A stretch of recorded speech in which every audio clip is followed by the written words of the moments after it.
please subscribe and don't forget to press the bell icon to get notified whenever we upload a new video.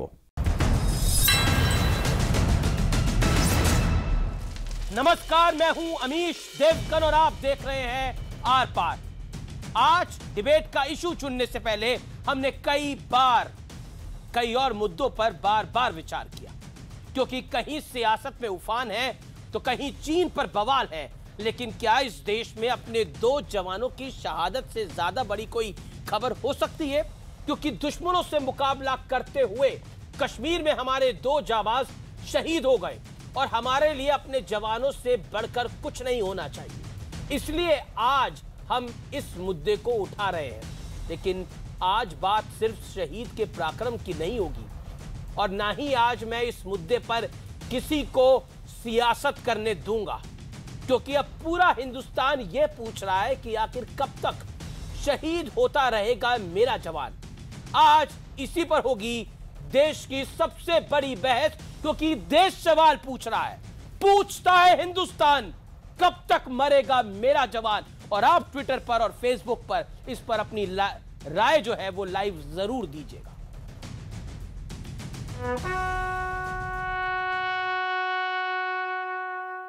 Captain Ayush Yadav, constable Nitin Kumar, lance Naik Kadam Sambhaji Yashwantrao,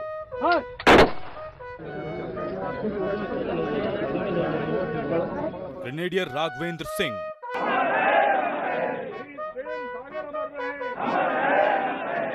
नायक चितरंजन देव वर्मा,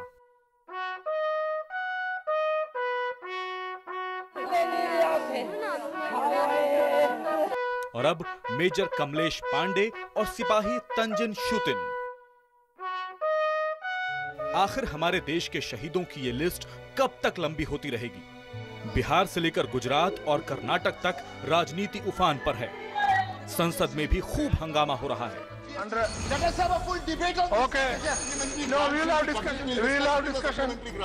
लेकिन इन सब के बीच आज हमारे लिए हमारे जवानों से बड़ी कोई खबर नहीं है, क्योंकि भले ही आतंकी निपटाए जा रहे हों, भले ही पत्थरबाजों की कमर तोड़ी जा रही हो, भले ही देश में गद्दारों पर शिकंजा कसा जा रहा हो, लेकिन हमारे लिए हमारा हर जवान अनमोल है। आखिर ये शहादत का सिलसिला कब थमेगा? देखिए, सबसे पहले तो मैं जवान को अपनी श्रद्धांजलि देता हूं, उनके परिवार के प्रति हार्दिक संवेदना व्यक्त करता हूं। We have to remember that they stand up and give their sacrifice to protect us and our borders and our people. But it is each family which loses a son, whether it's a mother, a wife, a sister, or children who lose a father. कल जो उनके एक आतंकवादी को मारा है, तो उसकी प्रतिक्रिया आएगी। सो अब हम तो अपेक्षा करते हैं ये प्रतिक्रिया आएगी, लेकिन अभी हमें ये देखना है कि जब हम ये सारी चीजें करते तो हमारे जवान न शहीद हो। खुद गृह मंत्रालय के आंकड़े के मुताबिक इस साल 9 जुलाई तक 38 जवान शहीद हो चुके हैं। पिछले साल 82 जवानों ने शहादत दी थी, जबकि 2015 में 39 और 2014 में 47 जवान शहीद हुए थे। उसने तो अपना धर्म निभाना ही था, अपना कर्म निभाना ही था, उसने तो लड़ना ही था, चाहे मिलिटेंट हो चाहे दूसरा देश का दुश्मन है, उसने लड़ना ही लड़ना है। लड़ने के लिए गए हैं वो लोग, हम भी गए थे, हम भी 26 साल तक रहे। लेकिन जब तक एक बार बात पार नहीं करेंगे तो ये लोग नहीं मानेंगे। आखिर धैर्य की भी एक सीमा होती है। एक तरफ हमारे जवान गद्दार पत्थरबाजों को झेलते हैं और दूसरी ओर दुश्मन से मुकाबला करते हैं। आखिर ये सिलसिला कब तक चलता रहेगा? आज इसी मुद्दे पर होगी देश की सबसे बड़ी बहस। चलिए मैं अब विश्लेषण बताता हूं, आतंक के अंतिम संस्कार का विश्लेषण। और यह विश्लेषण इस देश की सरकार जरूर सुने। दुश्मन से आर पार नहीं हुआ तो ऐसे ही शहीद होते रहेंगे जवान। सर्जिकल स्ट्राइक से नहीं निकला अभी तक कोई पुख्ता समाधान। आतंक के आकाओं पर जोरदार प्रहार बहुत जरूरी है और नीति यही होनी चाहिए। 100 सुनार की एक लोहार वाली नीति अपनानी होगी हमारी सरकार को, उसके बिना काम नहीं चलेगा। मैं सीधा रुख करता हूं अपने पैनल का। मेरे साथ आज के इस पैनल में कई दिग्गज मेहमान हैं। डॉक्टर संबित पात्रा है मेरे साथ, जो कि प्रवक्ता है भारतीय जनता पार्टी के, नेता है अखिलेश प्रताप सिंह मेरे साथ जुड़ रहे हैं, जो कि कांग्रेस पार्टी के प्रवक्ता है, नेता है। मेरे साथ बाबर कादरी है, ये अलगाववादी नेता है, ये अलगाववादी नेता है। अपना व्यू पॉइंट शेयर करने के लिए बाबर कादरी मेरे साथ जुड़ रहे हैं। मेरे साथ बीडी मिश्रा इस डिबेट के अंदर हैं, जो कि रक्षा विशेषज्ञ हैं, मेजर जनरल रिटायर हो चुके हैं। मेरे साथ इस डिबेट के अंदर विशंबर दयाल साहब हैं, जिनके मन में बहुत कसक है कि आखिर हम आर पार का बदला क्यों नहीं लेते। ये भी रक्षा विशेषज्ञ हैं और आर्मी में मेजर जनरल रिटायर हो चुके हैं।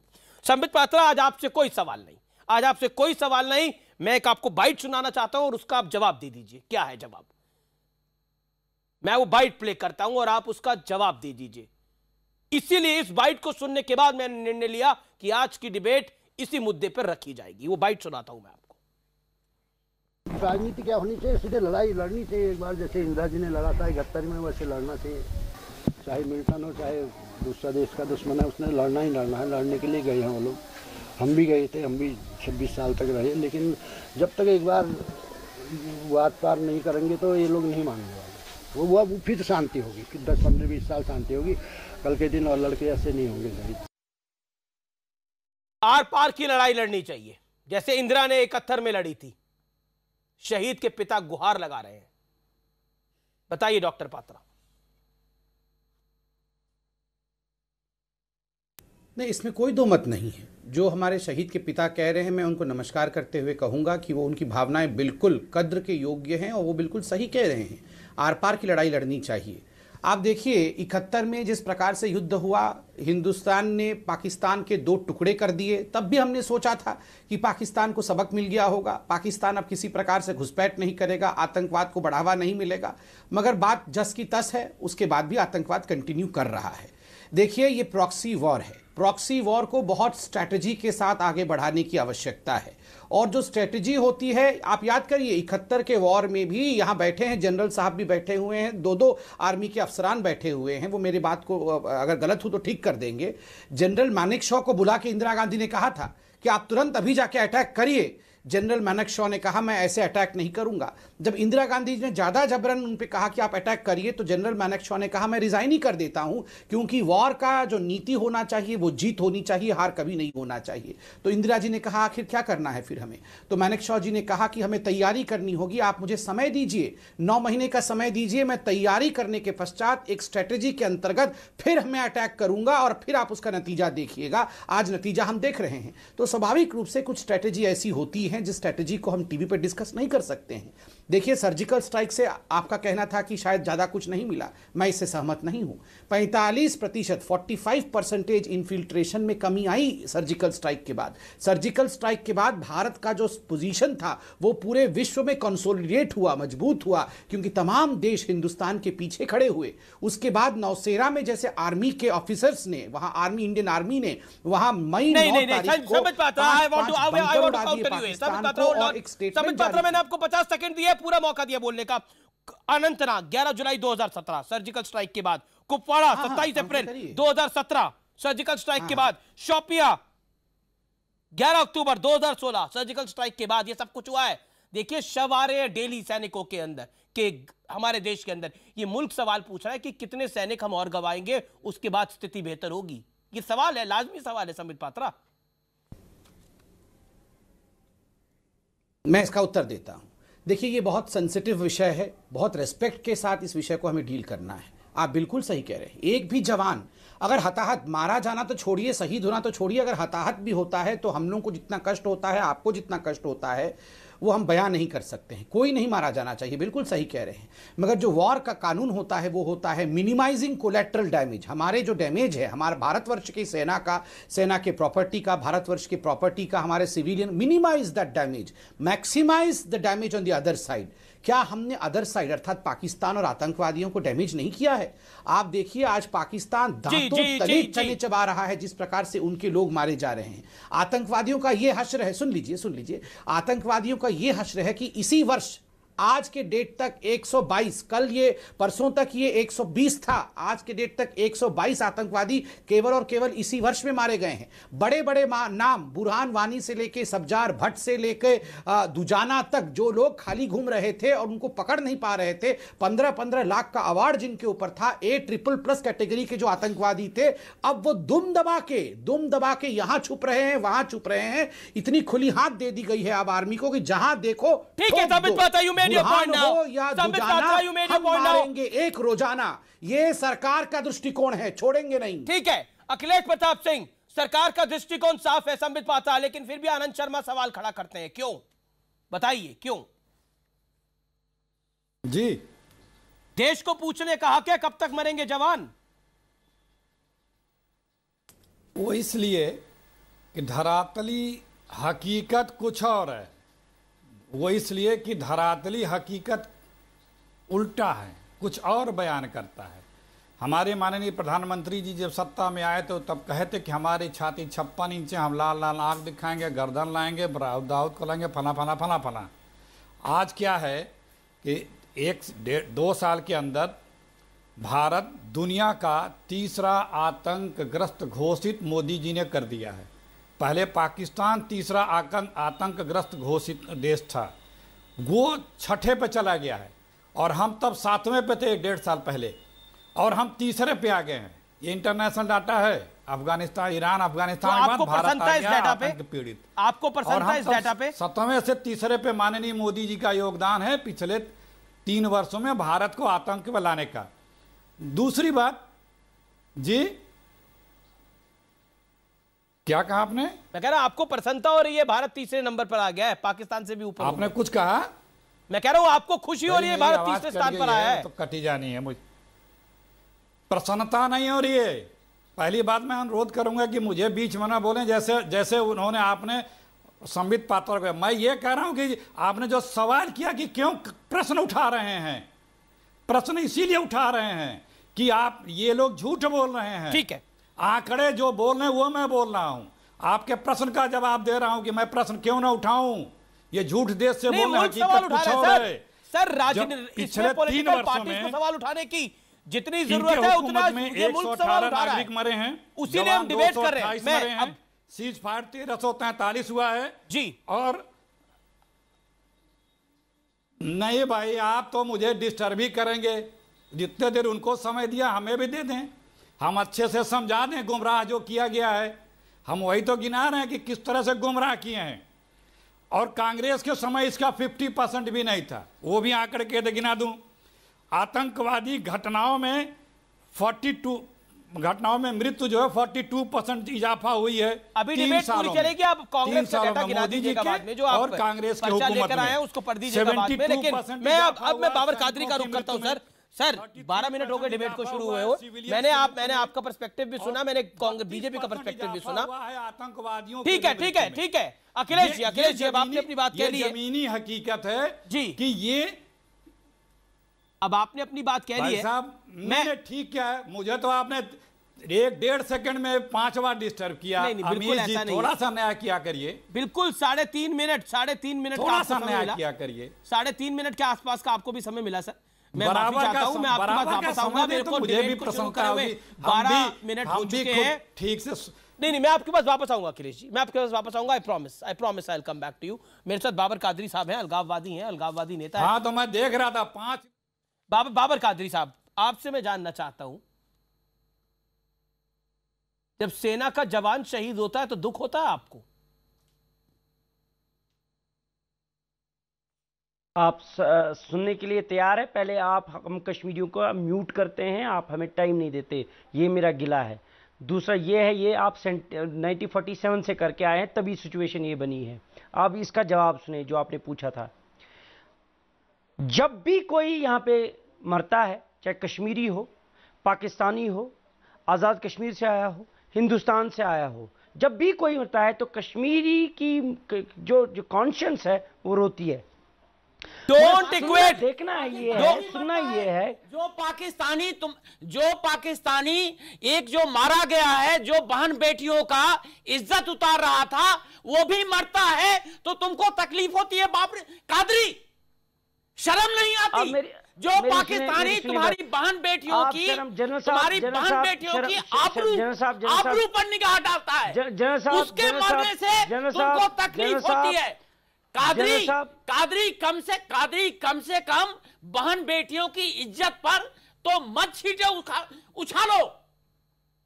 ये जो पाकिस्तानी तुम्हारे साथ ये व्यवहार कर रहे हैं, उनके मरने पर कादरी तुमको तकलीफ होती है, तकलीफ होती है। आप स्लोबोदान मिलोसेविक की तरह एक दिन कटघरे में खड़े भी हो जाएंगे, आपके खिलाफ भी वॉर क्राइम्स खड़े होंगे। अपना देखो हालत तुम्हारी क्या हो रही कादरी, हम अपनी हालत देखो।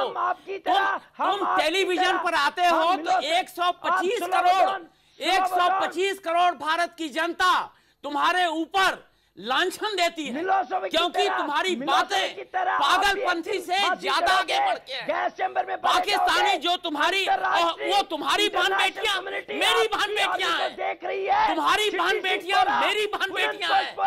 उन पर जो आंख उठाता है हमको तकलीफ होती है, लेकिन जब वो मारा जाता है तब तुमको तकलीफ होती है। फर्क यह है कादरी, फर्क यह है, शर्म का फर्क है। शर्म का, जो हमारे में शर्म है, जिस बात पर हमको शर्म आती है उस पर तुमको नहीं आती है। बाबर कादरी, आपने भारत के सैनिक को पाकिस्तानी के साथ इक्वेट कर उनकी बेइज्जती करी है और आपने हिंदुस्तानियों का दिल दुखाया है। आप माफी मांगे इस बात की। कश्मीर में जो भी आएगा, हिंदुस्तान से आया हो या पाकिस्तान, अरे कश्मीर तो हिंदुस्तान का है। देखिए, मैं कश्मीर पर डिबेट नहीं कर रहा, मैं अपने सैनिक पर डिबेट कर रहा हूं। मैं कश्मीर पर डिबेट नहीं कर रहा, मैं अपने सैनिक पर डिबेट कर रहा हूं। और मैं इस डिबेट के अंदर देखिए, नहीं, मैंने आपको टाइम दिया, मैंने आपके सैनिक मरते नहीं, आपके फौजी मरते नहीं, फिर अरे संबित पात्रा क्यों नहीं आसपास की लड़ाई लड़ती है आपकी सरकार? जो अखिलेश प्रताप सिंह कह रहे थे जब आप सरकार में आए थे तो बड़े बड़े दावे थे, वो दावे कहाँ हवा हो गए? अब बताइए संबित पात्रा, बाबर कादरी जैसे लोग हमारे सैनिकों को पाकिस्तान के साथ कंपेयर कर रहे हैं। मैं अभी जवाब देता हूं। कब अखिलेश प्रताप सिंह ने आपसे बड़ा सवाल पूछा, कार्रवाई कब करेंगे, जिसका वादा आपने किया था सत्ता में आने के? मैं इसका जवाब देता हूं, बताइए। मैं जवाब दे रहा हूं। अमीश भाई सुनिए। अमीश भाई, जब हम ये डिबेट कर रहे हैं, भारत की विदेश मंत्री पार्लियामेंट में आनंद शर्मा जी के इन्हीं प्रश्नों का जवाब दे रही हैं। जिस प्रकार से सीना ठोक के सुषमा स्वराज जी ने अभी आनंद भाई को कटघरे में खड़ा किया है, मैं आपको बताता हूं। अखिलेश जी से ये सवाल पूछिए, चाइना को लेकर, पाकिस्तान को लेकर डिबेट हो रहा है। सुषमा जी ने पूछा कि दुख होता है जब पहले 1962 के समय अटल बिहारी वाजपेयी जी ने नेहरू जी को चिट्ठी लिखी थी कि नेहरू जी, ये विदेश में क्या हो रहा है? गद्दारी थोड़ा जोकरी कम। अभी बहुत सीरियस मैटर पे चल रहा है, प्लीज आपसे रिक्वेस्ट करूंगा, इस पे आप हंसिए मत। विदेश के विदेश मंत्री का विषय है, सुनिए आप। नंबर 1, सुषमा जी ने कहा नेहरू जी को चिट्ठी लिखा था अटल बिहारी वाजपेयी जी ने उस समय कि आप पार्लियामेंट का सेशन बुलाइए, हमें बताइए चाइना में क्या हो रहा है। नेहरू जी ने बात मानी, नेहरू जी ने तुरंत सेशन बुलाया और पूरे विपक्ष को इन्फॉर्म किया कि क्या हो रहा था। मगर इस बार आप हिम्मत देखिए, देश के सबसे बड़े विपक्ष के नेता राहुल गांधी चाइना पे, पाकिस्तान पे, हिंदुस्तान से बात नहीं करते हैं। चाइना में जाके चाइना के राजदूत से, चाइना के एम्बेसडर से पूछते हैं अखिलेश प्रताप सिंह की बात का जवाब नहीं दिया ऐसी पार्टी पे, धिक्कार है ऐसे कांग्रेस पे अखिलेश प्रताप सिंह अपनी धरती को बेच सकते हैं चंद वोटों के लिए। ये क्या सवाल पूछेंगे? ये मणिशंकर की पार्टी ये क्या सवाल पूछेगी? ये खामोश है तो मैं इनका जवाब, ठीक है वो खामोश है, आप बोलिए, आपके हैं, आपका टाइम है, मैं आपको पूरा 1 मिनट दे दूंगा बोलने के लिए। सब you made your point now. ये बोलने देंगे, दोनों भाई हैं, इन दोनों भाइयों को दूसरों से क्या अपेक्षा करते हैं? Babar Qadri your audio mute right now करते हैं। Let Akhilesh respond. अखिलेश जी, मैं बोलने देंगे। आर्मी के चीफ सड़क के गुंडे हैं। देखिए, आर्मी के चीफ सड़क के गुंडे हैं, आप उनसे सवाल पूछेंगे, मैं जवाब दूंगा। मोदी जी क्या करते हैं विदेश में? विदेश मंत्रालय के नेतृत्व में सुषमा स्वराज को खुद ही नहीं पता रहता है, दूसरों को क्या ये बताएंगे? और आप जाके पाकिस्तान चले गए नवाज की अम्मी का आशीर्वाद लेने, सुषमा जी को पता नहीं। राजदूत से मीटिंग विदेश मंत्रालय कौन चला रहा है सुषमा जी को पता नहीं, पूछ ले, बयान देने के लिए भेज दी गई। और जो है अरे भैया राहुल गांधी को बोलिए जाके अब्दुल बसीत से पूछ लेंगे क्या हो रहा है पाकिस्तान के साथ। वो कहाँ ही सेल्फी खिंचाना विदेश नीति नहीं है, वो तो जाके चाइना के राजदूत के साथ। भाई देखिए मैं बीच में नहीं बोल रहा था, आपके टाइम में पाकिस्तान के साथ सच्ची बात इनको बुरी लगेगी, इनका टेम्परेचर डाउन होगा, ये उद्वेलित होंगे, परेशान होंगे, बिलबिलाएंगे। तो भाई एक ही बोले, कोई एक बोले। जी को बोलिए, अगर इन्हीं को अखिलेश जी बोलिए, आप अपनी बात कहिए। बोलिए अखिलेश कादरी जी बोलिए। देखिए ये बड़ी बड़ी बातें ये बोले थे, चौकीदार ये बने थे, बोल रहा हूं मौलाना कादरी, अंग्रेजों के आईएसआई के एजेंट इनके पकड़े जाते हैं हिंदुस्तान में, जिस आईएसआई से कांग्रेस सरकार लड़ रही है, सेना लड़ रही है, उनके लोग मध्य प्रदेश में इनके पकड़े जाते हैं। जिस आतंकवाद से सेना लड़ रही है, उस आतंकवाद को फंडिंग करने में आसाम में भाजपा और आरएसएस के लोगों को सजा होती है, आजीवन कारावास होती है। इनके लोग पूरे देश में आईएसआई की मदद कर रहे हैं और यहाँ आके घड़ियाली आंसू बहा रहे हैं। अरे शर्म करो, हमेशा से पाकिस्तान और अंग्रेजों के साथ रहे हो, कंधे से कंधा मिला के उनकी मदद किए हो, अभी भी कर रहे हो। उनको तुम पाकिस्तान के खिलाफ क्या कार्रवाई की, चाहे कूटनीतिक चाहे राजनीतिक रासायनिक, आपने कुछ किया? आपने पानी रोका, आपने पार्लियामेंट सदन बुला के कांग्रेस ने कहा आतंकवादी देश घोषित करो, आतंकवादियों को घोषित करो, कुछ किया? आज का सुबह का तो कभी आम, कभी अमरूद, कभी साल, कभी संतरा लेके पहुंच जाएंगे और कहेंगे अम्मी जान मैं आया हूं। भाई आम का सीजन आ गया था, अभी लेके नहीं गया, संबित पत्र आपको लेके जाना चाहिए था।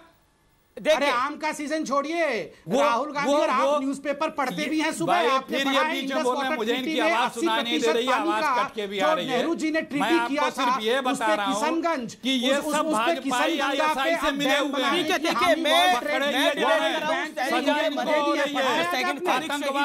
आतंकवादियों से मिलकर के हमले ये कराते हैं, क्योंकि उस पे राजनीति ये करते हैं। पाकिस्तान, आतंकवाद, ये दोनों बीजेपी के लिए वोट डिवाइस है, वोट कैचिंग डिवाइस है।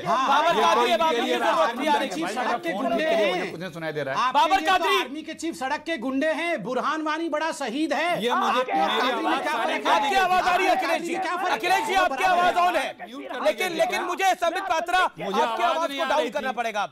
मुझे अखिलेश जी ये अखिलेश प्रताप सिंह आपने अपनी बात कही, अभी तक विशंबर दयाल इस डिबेट में नहीं आए। 22 मिनट डिबेट में शुरू हो गया। अमीश जी देश की आवाज को डाउन मत करिए, गद्दारों के लिए देश की आवाज को डाउन मत करिए। नहीं आपकी आवाज को मैं डाउन संबित पात्रा, क्योंकि मैं आपकी और अखिलेश दोनों की आवाज को डाउन कर रहा हूं। विशंबर दयाल अभी तक डिबेट में नहीं आए। अमीश जी, विशंबर दयाल देखो अगर मुझे मोहलत दो तो मैं बताऊंगा। नहीं आपको मैं 40 सेकंड देता हूं sir, I am very sorry, बोलिए आप अपनी बात। अमीश जी मैं ये बताना चाहता हूं कि जैसे हम लोग इस डिबेट में हैं, इसी तरह से हम पिछले कुछ 25-30 साल से अपनी पॉलिसी को गाइड कर रहे हैं। जो कश्मीर पॉलिसी है पाकिस्तान की, जो आईएसआई की पॉलिसी है, वो एक बड़ी streamline, well thought out policy है, बहुत लंबी सोच के साथ पॉलिसी है, कांस्टेंट पॉलिसी है, उसको कांस्टेंटली मॉनिटर किया जाता है और उसको उसी रूपरेखा से चलाया जाता है। जो अगले साल आईएसआई ने करना है उसकी साजिश, उसकी प्लानिंग आज हो चुकी है। हमारे यहाँ ऐसे वाद विवाद होता रहता है। पहले तो बहुत दुख की बात है और मैं सलाम करता हूं और मैं रिक्वेस्ट करता हूं आप लोगों से कि जैसे आप लोग बुरहान वानी या किसी अबू ज़िदान किसी का भी जब होता है तो आप उसके बारे में कुछ दिखाते हैं। जैसे आज ये मेजर साहब जो शहीद हुए, ये सैनिक शहीद हुए हैं, हर टीवी चैनल कम से कम इनकी फोटो, इनके बारे में 2-4 शब्द बिल्कुल सर। आज जब मैंने सुबह खबर मेरे पास आई तो मुझे बहुत दुख हुआ, लेकिन उससे ज्यादा दुख हुआ जब उस शहीद का पिता सामने आया। मैं बिल्कुल, और उस शहीद के पिता ने जो बात की है वो सोचने की बात है। मैं कुछ कहना चाहता हूं, देखिए सिक्योरिटी फोर्सेस, मैं बार बार कह चुका हूं, संबित पात्रा जी बुरा मानने की जरूरत नहीं है, सिक्योरिटी फोर्सेस पिछले 3 साल से बहुत मुहिम कर रही हैं और इसमें कोई निसंदेह नहीं, ऑपरेशंस बड़े वेल ऑर्गेनाइज्ड हैं और बहुत उससे। लेकिन जो ग्राउंड पे सिचुएशन है, देखिए नॉर्थ कश्मीर से टेररिज्म साउथ कश्मीर में आ गया। साउथ कश्मीर में जो कि पीडीपी का गढ़ है, सुमित पात्रा साहब, डॉक्टर साहब, वो उनका गढ़ है। जब ये साउथ कश्मीर में आया है, और अगर आप पिछली लिस्ट देखें जो रिलीज की थी इन्होंने मोस्ट वांटेड की, सारे यंग टेररिस्ट हैं जो 2014 से मैं ब्रेक के लिए रुक रहा हूं। मैं ब्रेक के लिए रुक रहा हूं, मुझे ब्रेक लेना पड़ेगा। मैं नॉन स्टॉप 22 मिनट तक आया हूं, मैं ब्रेक के लिए रुक रहा हूं। लेकिन ब्रेक पर जाने से पहले बाबर कादरिया बहुत चिल्ला रहे थे और कह रहे थे कि मेरे देश का सैनिक और पाकिस्तानी बराबर है। कादरी पे भी आऊंगा मैं बाबर कादरिया आपको ब्रेक के बाद एक ऐसा फैक्ट बताऊंगा कि आपका सिर जो है, जो आप कश्मीरियों के लिए उठाते हैं, वो शर्म से झुक जाएगा। क्यों और कैसे, ब्रेक के बाद मैं आपको बताऊंगा। आप देखते रहिए आर पार।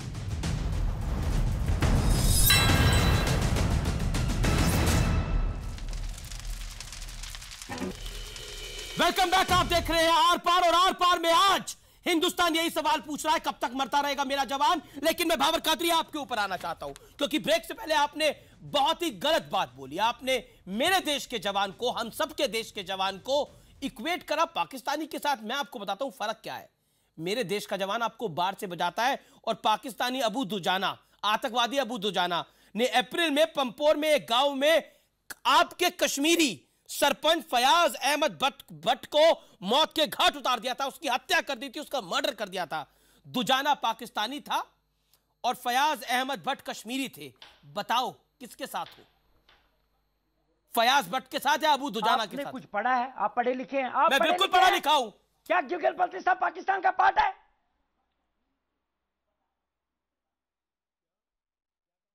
शर्म नहीं आती आपको झूठ बोलने से? झूठ बोलने से बताइए ना, फंस गए आप लोग, फंस गए। मैंने बोला था ब्रेक के बाद फंस जाओगे बाबर कादरी। एक सेकंड रुके आप। मैंने बोला था ब्रेक के बाद फंस जाओगे, बिलबिलाओगे, चिल्लाओगे, मुझे पता था। You will do this only. I am asking a very straight question. किसके साथ हो, भट्ट के साथ हो या आतंकवादी दुजाना के साथ हो? बताओ बताइए। मैं कश्मीरी कॉन्फ्लिक्ट के साथ हूं, ये रिजॉल्व होना चाहिए, जिसपे भारत कब्जा बना के रखा है। भारत रुकिए आप लोग इल्लीगल ऑक्यूपायर है, आप इल्लीगल ऑक्यूपायर है, आप समझ ले मेरी बात। अरे किसके साथ हो बताओ ना, कश्मीरी भट्ट के साथ हो या आतंकवादी दुजाना के साथ हो? तुम पाकिस्तान के साथ हो, ये एक्सपोज करता है इस बात को। तुमने एक बारी क्रिटिसाइज नहीं करा दुजाना को। You are expose my Kashmiri friends, realize this man is working for Pakistan. This is the biggest expose. Babar Qadri, you are working for Pakistan, you are working for Pakistan. I am over and done with you right now. Expose हो गए तुम, expose हो गए तुम। ठप्पा लग गया पाकिस्तान का, ठप्पा लग गया तुम पर, हमारे ऊपर ठप्पा लग गया। You are declaring. ठप्पा लग गया। Oh my God. Okay. Vishambar Dayal. Pakistan को दे दिया। Okay, let Vishambar Dayal come in. Vishambar Dayal. Now this man is exposed. He is working for Pakistan.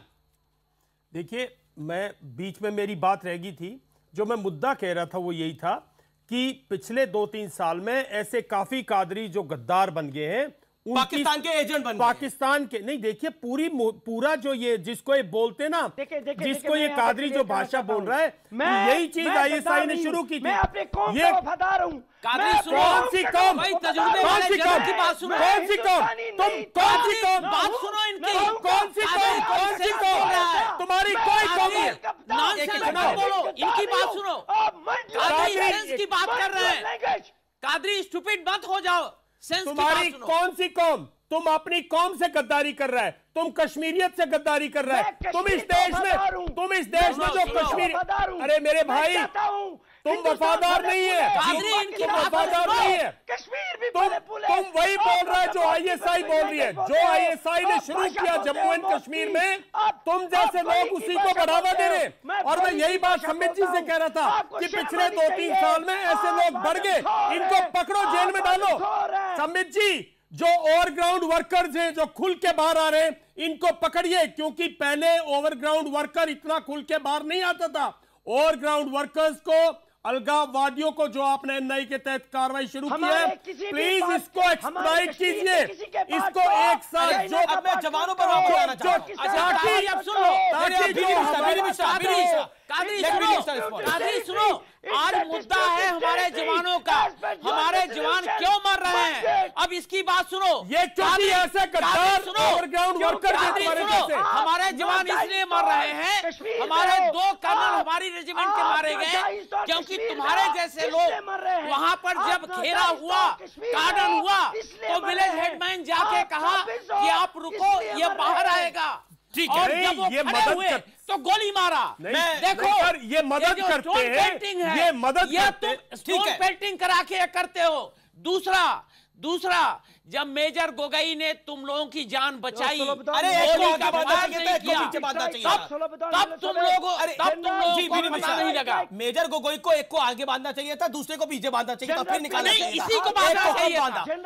एक को बांधा, दो को बांधता। मेजर गोगोई दो को बांधते। अब बाबर कादरी तुम लोगों ने अपने आदमी इंस्पेक्टर पंडिता को, ठीक है सर, ठीक है। इंस्पेक्टर पंडिता को तुम लोगों ने शबे कद्र को मारा। शर्म नहीं है? अपने ही मुसलमान को शबे कद्र को मस्जिद से निकल के और मारा। मीरवाइज ने मरवाया, अपने शबे कद्र को मरवाया। अगर तुमको ईमान है, शबे कद्र की कदर करते हो और माफी मांगो। बाबर कादरी, बिल्कुल आप बहुत गलत बात कर रहे हैं। आई वॉन्ट टू से यू, आप बहुत गलत बात कर रहे हैं, बहुत गलत बात कर रहे हैं। मैं सीधा अखिलेश प्रताप सिंह को सही का बात किया। एक सेकंड, अखिलेश प्रताप सिंह, इस समय एक बड़ी घटना हुई है। इस समय पार्लियामेंट में एक बड़ी स्टेटमेंट आई है सुषमा स्वराज की कि सारी बातें लड़ाई से हल नहीं होती, कुछ बातचीत भी करनी पड़ती है। क्या कहना चाहते हैं अखिलेश प्रताप सिंह आप? Babar Qadri, hold your tongue, audio off करिए बाबर कादरी का। बाबर कादरी, तुम गीदड़ नहीं हो, गीदड़ तरह मत फंसो। ये तो बहुत दिनों से, प्लीज, ये तो बहुत, यही तो बार प्लीज हमारा तो बार बार यही कहना रहा है इस सरकार से कि आपकी नीति क्या है पाकिस्तान पे। कभी आप गुस्सा करते हैं, कभी आंख नहीं मिलाते हैं, कभी आंख मिलाते हैं, कभी बिना बुलाए चले जाते हैं, कभी खामोश होते हैं, कभी कहते हैं बात करनी होती है, कभी कहते हैं आर पार कर लूंगा। मतलब आपकी नीति ही नहीं है ना, इसीलिए सब हो रहा है। आप कह रहे हैं नीति में। और बड़े सम्मान के साथ कादरी जी, और ये अमीश जी, कादरी जी जैसे लोगों को आप बुला लेते हैं, इतना बड़ा प्लेटफॉर्म दे देते हैं, क्यों देते हैं? मत बुला कर। एक दो बार मैंने और कहा था ना, अलगाववादियों को अपनी वॉइस मत का माध्यम मत बनने दीजिए। ये एक्सपोज हो रहे हैं कश्मीरी लोगों के आगे। ये बट के साथ नहीं, ये खड़े हैं अबू दुजाना के साथ। एक्सपोज हो गया अभी बाबर कादरी आपके सामने। मैं स्तंभित का रुख करता हूं, ठीक है अखिलेश जी? इसकी अखिलेश जी आपने अपनी बात रखी। अखिलेश जी आपने अपनी बात रखी है। Akhilesh Pratap Singh, you made a point. इन लोगों की जगह गोली है, इन लोगों की जगह जेल है। ठीक है, संबित पात्रा कांग्रेस कह रही है इन लोगों की जगह गोली है, इन लोगों की जगह जेल है। और दिग्विजय सिंह कह रहे हैं कश्मीर में रोज आतंकवादियों ने से सेना संघर्ष कर रही है। मोदी जी ने कहा था कि नोटबंदी के बाद आतंकवाद समाप्त हो जाएगा। भाई वो भी जुमला था क्या? ये दिग्विजय सिंह ने बात कही है। क्या कहना चाहते हैं दिग्विजय जी को आप? हालांकि वो ये भी कह चुके हैं। जी सुनिए, पहली बात तो मैं आपको भी करेक्ट कर दूं कि सुषमा जी ने चाइना के विषय में बातचीत को लेकर कहा है, डिप्लोमेटिक बातचीत को कहा है, पाकिस्तान को लेकर नहीं कहा है। पाकिस्तान को लेकर सुषमा जी ने बड़े स्पष्ट शब्दों में कहा, talks and terror can never go together. हाँ, चाइना को लेकर यहां युद्ध की बात हो भी नहीं रही है। चाइना को लेकर हम सब एक ही मत पे हैं, विपक्ष भी एक ही पक्ष में है कि यहां लड़ाई नहीं होनी चाहिए, डिप्लोमेटिकली सोल्यूशन होना चाहिए, जो कि होगा। दूसरी बड़ी बात देखिए, यहां पर भी मैं बड़े आदर के साथ विश्वंबर जी को मैं बहुत चाहता हूं, बहुत अच्छे। नहीं सुनिए, आप बोल रहे चाइना से, मैं नहीं मानता हूं कि चाइना से अभी लड़ाई करनी चाहिए। मुझे लगता है कि डिप्लोमेटिकली हमें सॉल्व करना चाहिए। आप देखिए, इस विषय को अलग रखिए। हाँ, ठीक है। तो हम दोनों एक ही पेज पे हैं, हम लोग सब लोग एक पेज पे हैं, तो इस पे बहस की आवश्यकता नहीं है।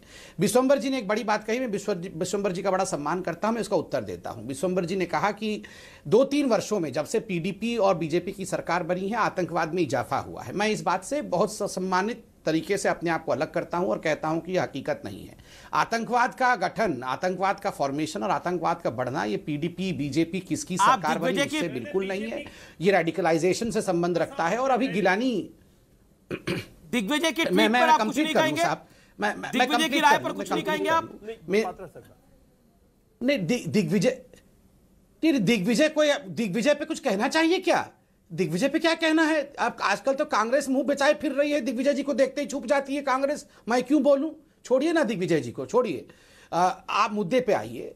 नंबर 1 विषय है जी, अभी गिलानी का जो कैलेंडर मिला है 4 दिन पहले। ब्रेक का वक्त हो गया, लेकिन डिबेट की शुरुआत में ब्रेक के बाद आप ही से करूंगा, ये मैं प्रॉमिस करता हूं। लेकिन ब्रेक के बाद हम एक और विषय उठाएंगे, और वो विषय है, मैं आपके पास भी आऊंगा विशंबर दयाल। इस विषय के ऊपर लोगों के बहुत ट्वीट आ रहे हैं, लेकिन हमारा जवान कब तक मरता रहेगा? मैं डिबेट को उस एंगल पे लेके आना चाहता हूं जो आप सवाल पूछ रहे हैं। और ब्रेक के बाद मैं लाइव ट्वीट भी उठाने वाला हूं, आप देखते रहिए आर पार।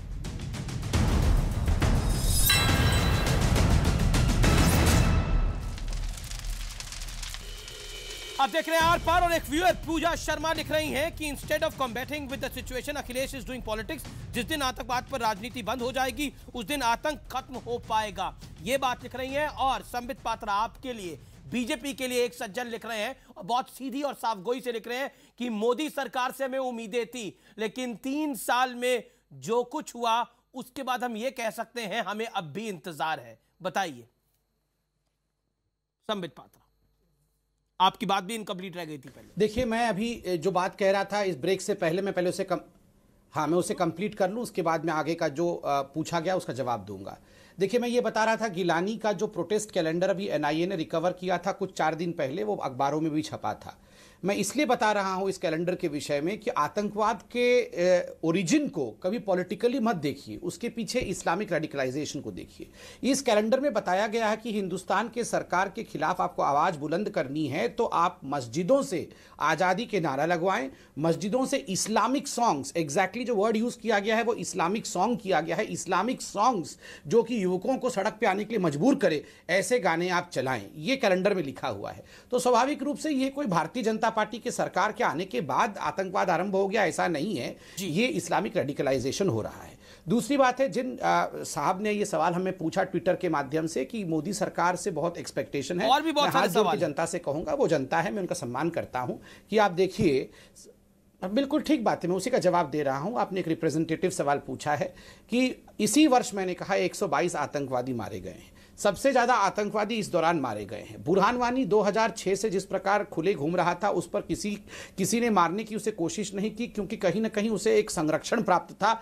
इस बार देखिए, आर्मी को खुला हाथ दिया है मोदी जी की सरकार ने। बुरहान वानी से लेकर जितने भी उसके सक्सेसर हुए, एक एक को उड़ा दिया गया है। भविष्य में भी जो सक्सेसर होगा उसके भी दिन केवल गिने हुए हैं, वो भी मारा जाएगा। आज वो सुन ले, टीवी के माध्यम से सुन ले, जो लोग आतंकवाद में सक्सेसर बन के आ रहे हैं, चाहे वो एलईटी के हो, चाहे वो हुजी के हो, चाहे किसी और कैंप के हो, उनमें से किसी एक को भी बख्शा नहीं जाएगा। उनको बाबर कादरी को क्या करना है? बाबर कादरी ना मणिशंकर अय्यर बाबर कादरी को बचा नहीं सकते हैं। बाबर कादरी जैसे लोग जिनके लिए आर्मी चीफ ने बहुत अच्छा शब्द प्रयोग किया, over ground worker of terrorist. अगर बाबर 2017 में आ जाइए, अगर बाबर कादरी तो बाबर कादरी आपको भी बख्शा नहीं जाएगा। मैं सेल्फ डिटर्मिनेशन, कोने में बैठ जाओ। अभी अखिलेश जी की पार्टी पे एक सवाल खड़ा करा। ओके, अखिलेश प्रताप सिंह, क्यों कहते हैं दिग्विजय सिंह कि जुमला दे रही है मोदी सरकार, और दिग्विजय सिंह तो ये भी कहते हैं कि कश्मीर घाटी में तैनात सेना भी मारती है और आतंकी भी मारते हैं, ये भी दिग्विजय सिंह कहते हैं। क्यों कह देते हैं दिग्विजय? अरे दिग्विजय सिंह तो 26/11 को भी आरएसएस का साजिश बता रहे थे। अब मौका अखिलेश जी का है, अब मौका संबित जी, अब अखिलेश सिंह का मौका है। अखिलेश जी, अब अपनी बात कहिए। जरा बोलने दीजिएगा। बिल्कुल बोलने दीजिए, जरा बोलने दीजिएगा। बाबर कादरी बोलने दीजिएगा। की जबान बोलनी है। देखिए, ये कौन आतंकवादी कोई बोल रहा है क्या? बाबर कादरी बोल रहे हैं, सही पहचान। देखिए,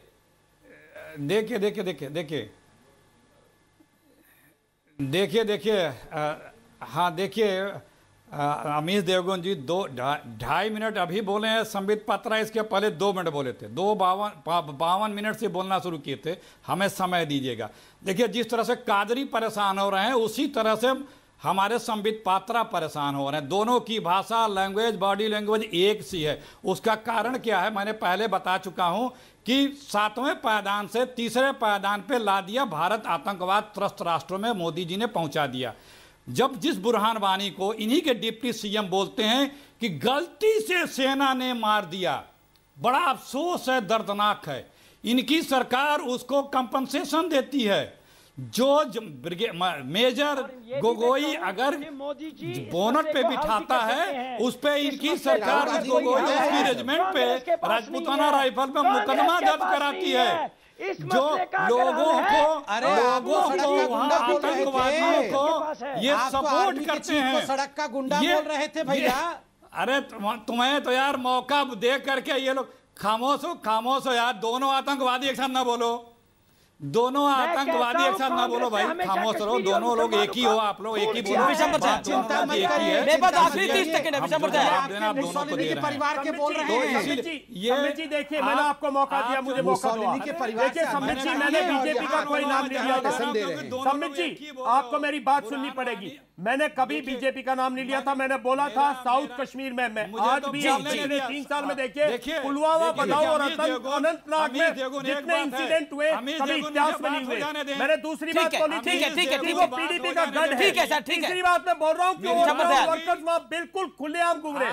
चौथी बात आप मेरी सुनिएगा कि ये जो बाबर कादरी वगैरह है, इनके खिलाफ कार्रवाई कीजिएगा। आप जब तक इनके खिलाफ कार्रवाई नहीं करेंगे, जब तक बाबर कादरी, विशंबर दयाल, आप तमाम लोगों का शुक्रिया। मेरे पास अब समय नहीं है, मैं माफी चाहता हूँ। आपके पास आखिरी 20 सेकंड के लिए आप आया। Thank you so much Akhilesh ji, आपका अपनी राय देने के लिए। संबित पात्रा, आपका बहुत बहुत शुक्रिया। फिलहाल आर पार में इतना ही। आज का निष्कर्ष यही है कि सेना के जवान शहीद हो रहे हैं और सरकार को इसका बदला बिल्कुल लेना चाहिए। जनता यही डिमांड करती है।